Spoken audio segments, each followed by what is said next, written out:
Je me suis dit, ben écoute, pourquoi tu es là? Vu que tout ce que tu fais, tu as l'impression que ça aboutit pas. Elle n'en peut plus, Teina. Et devant elle, un trou noir, une fatigue morale et physique. Elle a vécu la journée la plus difficile de sa vie. C'était il y a 2 ans.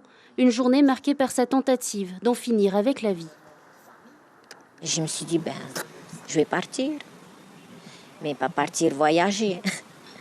Partir pour en finir.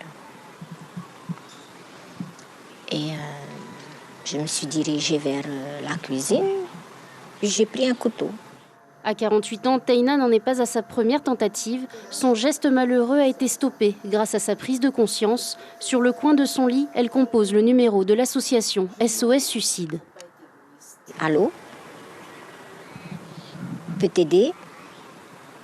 Je parle pas. Elle fait, ça va pas? Tu veux parler? Et là, quand elle m'a dit ça, je dis oui. Je réalise que j'ai besoin d'aide.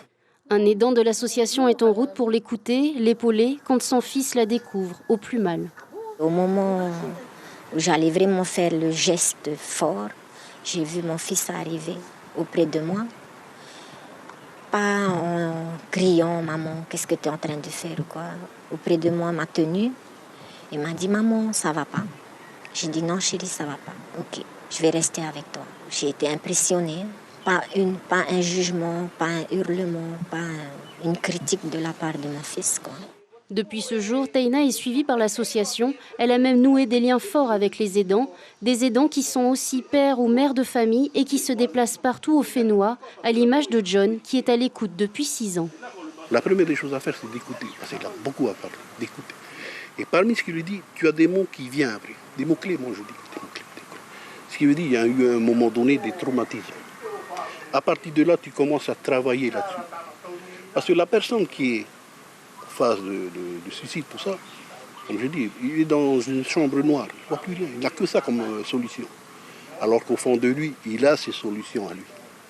Le suicide touche toutes les catégories socio-professionnelles et tous les âges. Depuis janvier, l'association comptabilise une centaine d'appels à l'aide, un chiffre qui reste stable, hélas, en Polynésie. L'information en continu sur Polynésie la première, Internet et réseaux sociaux.